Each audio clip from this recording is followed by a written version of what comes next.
Luke 12. Meanwhile, when a crowd of many thousands had gathered, so that they were trampling on one another, Jesus began to speak first to his disciples, saying, "Be on your guard against the yeast of the Pharisees, which is hypocrisy. There is nothing concealed that will not be disclosed, or hidden that will not be made known. What you have said in the dark will be heard in the daylight, and what you have whispered in the ear in the inner rooms will be proclaimed from the roofs. I tell you, my friends, do not be afraid of those who kill the body and after that can do no more. But I will show you whom you should fear. Fear him who, after the killing of the body, has power to throw you into hell. Yes, I tell you, fear him.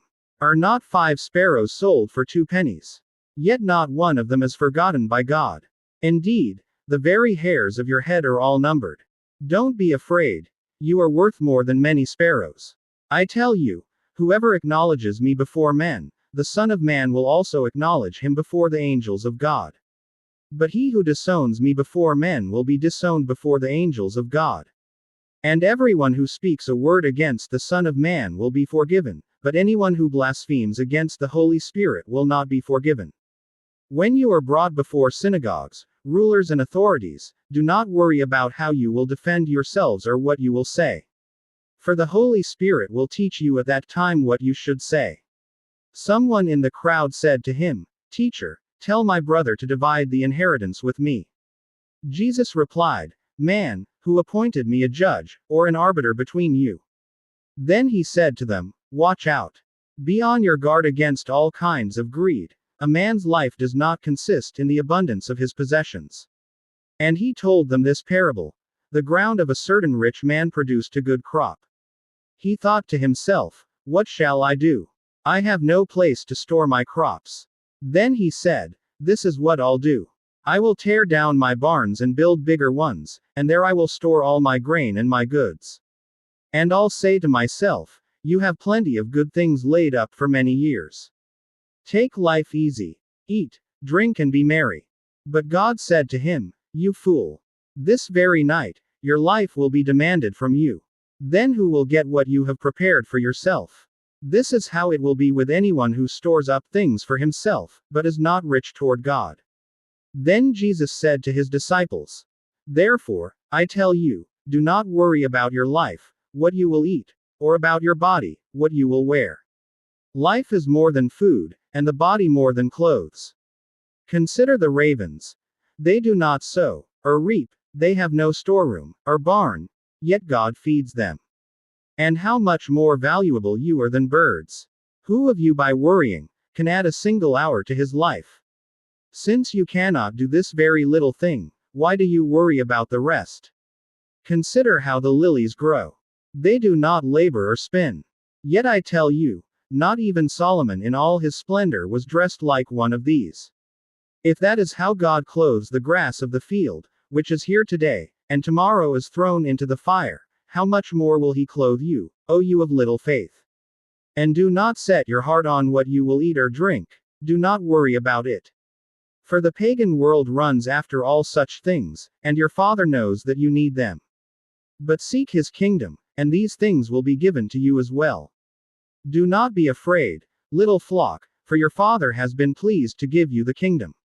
Sell your possessions, and give to the poor. Provide purses for yourselves that will not wear out, a treasure in heaven that will not be exhausted, where no thief comes near and no moth destroys. For where your treasure is, there your heart will be also. Be dressed ready for service and keep your lamps burning. Like men waiting for their master to return from a wedding banquet, so that when he comes and knocks they can immediately open the door for him. It will be good for those servants whose master finds them watching when he comes. I tell you the truth, he will dress himself to serve, will have them recline at the table and will come and wait on them. It will be good for those servants whose master finds them ready, even if he comes in the 2nd or 3rd watch of the night. But understand this. If the owner of the house had known at what hour the thief was coming, he would not have let his house be broken into. You also must be ready, because the Son of Man will come at an hour when you do not expect him. Peter asked, "Lord, are you telling this parable to us, or to everyone?" The Lord answered, "Who then is the faithful and wise manager, whom the master puts in charge of his servants, to give them their food allowance, at the proper time. It will be good for that servant, whom the master finds doing so when he returns. I tell you the truth, he will put him in charge of all his possessions. But suppose the servant says to himself, my master is taking a long time in coming, and he then begins to beat the menservants and maidservants, and to eat and drink and get drunk. The master of that servant will come on a day when he does not expect him, and at an hour he is not aware of. He will cut him to pieces and assign him a place with the unbelievers.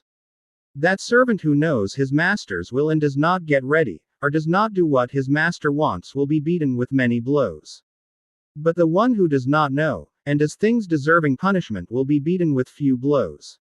From everyone who has been given much, much will be demanded, and from the one who has been entrusted with much, much more will be asked. I have come to bring fire on the earth, and how I wish it were already kindled. But I have a baptism to undergo, and how distressed I am until it is completed. Do you think I came to bring peace on earth? No, I tell you, but division.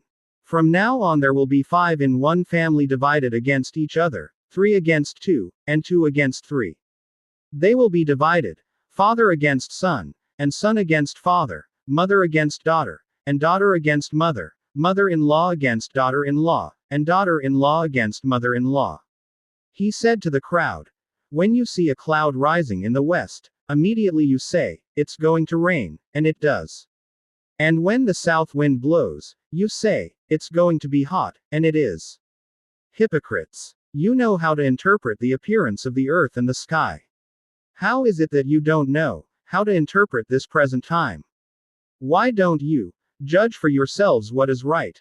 As you are going with your adversary to the magistrate, try hard to be reconciled to him on the way, or he may drag you off to the judge, and the judge turn you over to the officer, and the officer throw you into prison. I tell you, you will not get out until you have paid the last penny.